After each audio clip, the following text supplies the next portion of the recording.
I've been feeling like I've been missing some of the fun that I used to have when playing video games, and it's been this perpetual cycle of me believing that I'm not enjoying them anymore, but at the same time, I've come across games that I love and can't get enough of.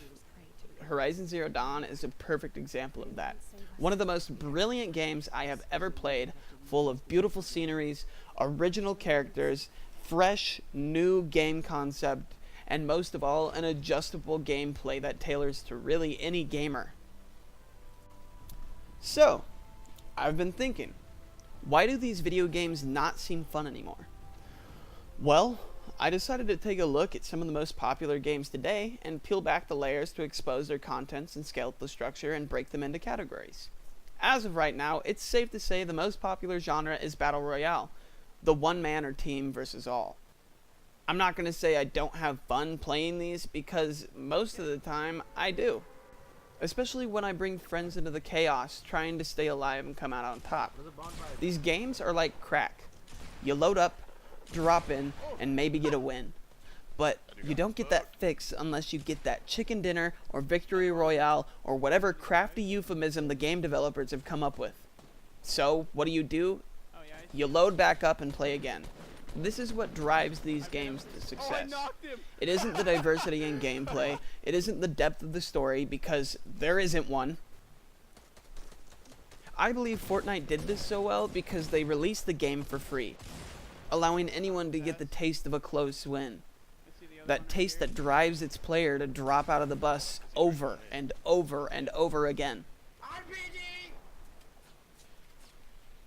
Sure, the content gets updated and Fortnite has some really great updates. Its Season 4 update being the most recent, dropping meteors and creating chaos and the change of scenery and gameplay. But is that enough to keep all of its player base interested? As I am strictly speaking from my point of view, I know there has to be other gamers that feel this way. I just can't keep playing this game over and over again anymore. I love the game developers are awesome, communicating with their community and being active, seeing what the people want and don't want.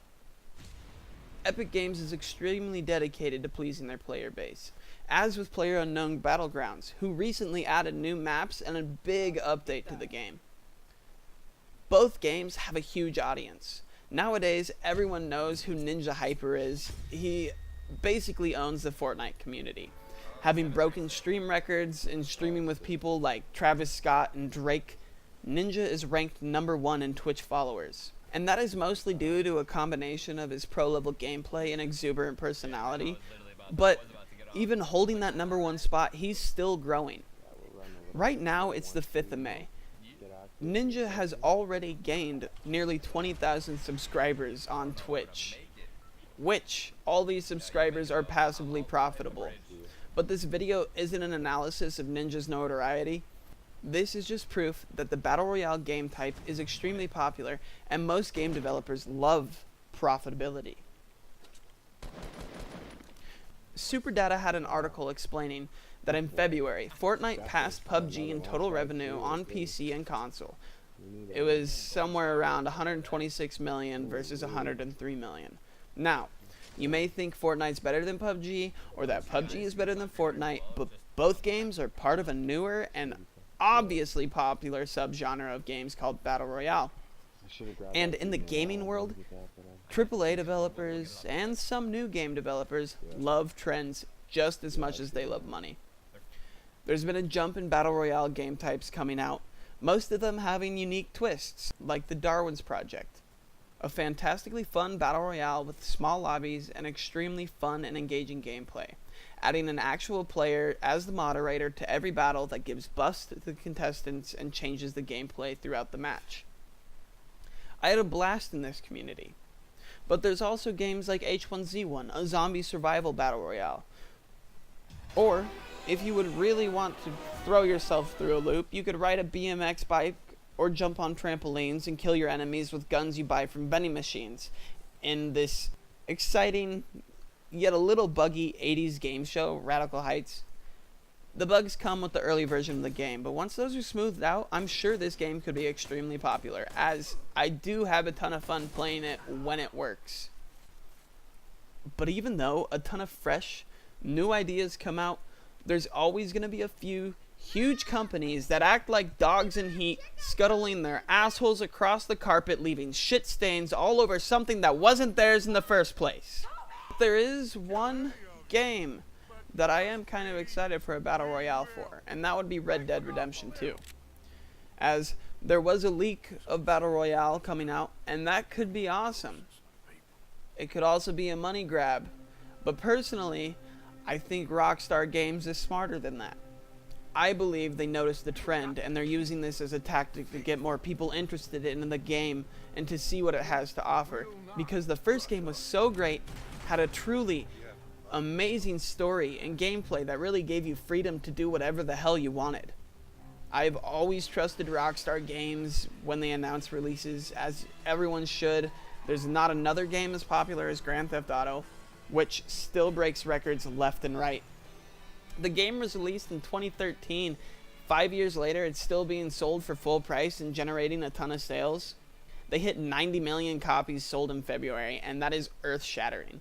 Sure, probably partially because the online gameplay is a ton of fun, but Grand Theft Auto is known for its awesome story and unique single player.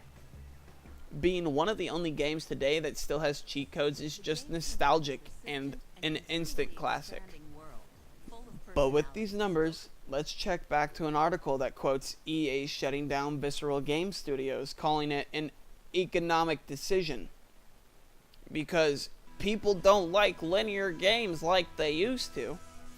I'd like to point out, sure, GTA is open world, but there are many linear story missions throughout the game, as well as many other great games. But if you have ever played the Dead Space series, you know they are nothing short of addicting and thrilling, with horror and gore, destructive weapons, and brutal cutscenes. The games are awesome and have a dedicated fan base, but this just shows that EA doesn't know what the fuck they're talking about. EA believes that the gaming community is only competitive. Sure, the gamers have been getting competitive, especially with the rising popularity of esports. For example, Overwatch League transitioning into creating actual teams for a player draft, bringing pro players from around the world to compete under one roof, or CSGO having multiple million-dollar tournaments. I cannot deny that competitive gaming is a huge factor in the gaming community. But it seems as though it is because game developers only release games with competitive aspects. But as for EA saying that people don't love linear games, let's take a direct look at Dark Souls. The whole series is linear. It's full of challenge and frustration. Mostly frustration, but it is a ton of fun, and it has a huge community. And if you mean to tell me that games like that are not as popular as competitive games, you are surely mistaken. First of all the credibility of EA's knowledge in gaming goes out the window because they love money more than they love video games. You can easily tell that by them ruining the Battlefront series, making it a $60 game that is still, for some godforsaken reason, pay to win. Either put more money into the game or play an immense amount of hours to actually get the same perks that you can just buy. And maybe players lost touch with linear games from EA because they dropped garbage like the Battlefront campaign, which was promised to be something great and huge, but turned out to be a hunk of confusing junk that didn't impress Star Wars fans. All the reviews are the same. The story and gameplay was beautiful, but it all seemed rushed. And that's what you get with these big companies setting these deadlines and then realizing, fuck, we don't have this, guys. Let's just push it back another month and throw some extra content in there and we'll call it good. Now, I love single player games, and hearing EA say people don't love them, it's just crazy to me. In my opinion, the gaming community is just growing. And sure, more games are standing out more than others, but nowadays everyone is playing video games, interacting with each other, and I feel like we are missing the co-op stories and linear games that made many generations of video game lovers stick around. For example, Modern Warfare 2 was perfect. Sure, the multiplayer was so much fun, trickshotting was legendary, and Commando Pro was shit, but not as shit as Danger Close and Noob Tubes. Yes, the multiplayer was a huge part of Modern Warfare, but the story made that game and gave the community a connection to it. It gave us characters that we loved and felt empathy or sympathy towards. The story was deep and even controversial. Let's not forget mowing down an airport of innocent civilians. The mission was so controversial that Infinity Ward actually put an option in to skip it. Keeping it in the game was a risk, but the mission made that whole campaign stand out. You never knew what main character would die, and the ending, the tear-jerking, immensely frustrating and agitating death of Ghost, no other war campaign has left a bigger impact on me. But let's not forget about the co-op special ops. Everyone remembers sniping from that snowy rooftop or crawling through the long grass, avoiding enemies and vicious dogs, yelling at your friends and getting yelled at by your friends when one of you would fuck up and ruin the whole mission when you were that close to the end. I don't think the gaming community doesn't like linear games anymore. I think the game developers have focused more on competitive aspects rather than creating a game that players can connect to and have some sort of emotional attachment to. Sure, the competitive aspects of games is a huge part of what brings a player back, but a great game cannot be defined simply by its multiplayer gameplay, as after a while the player loses interest. I can only drop out of a battle bus so many more times before I start to feel like a zombie. There is so much more as a gamer I want to see. I want to see more great campaigns. Campaigns I can discuss with my friends. Missions that leave a mark on me. Everyone on my channel knows I love Horizon Zero Dawn. I could talk about that game for hours. Then games like Far Cry and Wildlands have a co-op option, and I love that. I love being able to play with a friend or two, doing missions, having fun, and just enjoying my time playing video games.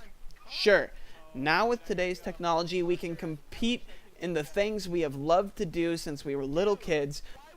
But if you tell me that you only like multiplayer games, then you are missing out on a whole part of video games that makes this community so fucking awesome. I want to reiterate this. I don't think I got my message across clearly. I don't think trends define a whole community. What I think it is this community is growing. I love linear games. I love games where developers put a lot of time into it and made it engaging. I love a game that can generate a community and discussion and passion behind the development, not a rehash of trends or older games. I love new and fresh ideas. The idea of the customer loving the game is why a video game should be made, not just whether or not it's going to generate sales. For example, Sunset Overdrive. If you have played on Xbox for as long as I have, you remember Jet Set Radio. That game was fun, chaotic, rebellious, but most of all, it's something that's not really been done before. Basically, what I'm saying is that it was a risk, but it was brilliant. Just like Sunset Overdrive is. I seriously feel this game was one of the greatest games of the Xbox One generation. The playstyle, it's comparable to Jet Set. A game that will always have a special place in my heart. But Sunset was Jet Set times 10. No, times 100. Wacky guns and weapons, a gameplay so different it seems endless, a story that is nothing like you've ever seen before. I mean, come on. An energy drink that turns people into mutants? Also, the colors in the game, they're just vibrant and the game looks good. They don't focus on realism. They break the fourth wall multiple times, and you can tell that the developers had a ton of fun making it. Insomniac Games really made me love a game. I talked to my friends about it, and I love that feeling of being able to discuss it. Sure, it was something new, and it was a risk, and it definitely did not get the notoriety it deserved, but it was amazing, and I will mention it to people, and they still have no idea what I'm talking about. So to get to my point, There are a lot of game developers and a lot of small sticking trends not taking a risk. Risks like having a player kill hordes of innocent civilians just to establish an emotional connection to the game. Or a risk like spending a lot of time and money on a new idea that is probably a gamble. I feel like a lot of big game developers really do not have that passion for breaking norms and are just pushing out old and rehashed experiences, totally disregarding these new and unique possibilities that we all want. A lot of them focus on multiplayer and not the story because people come back for the multiplayer. But what I feel the developers are missing today are having the gamers establish an emotional connection to a game that they can love. Hey guys, it's Wumsy. If you have anything you want to add to the discussion, please feel free to add it down below in the comments section. Also, I want to thank you for getting through this video. I know it was a long one, and it took me a ton of time to edit and put it out here, but I really wanted to make it so you guys would enjoy it. So like usual, thank you so much. Have a great day. Wumsy out.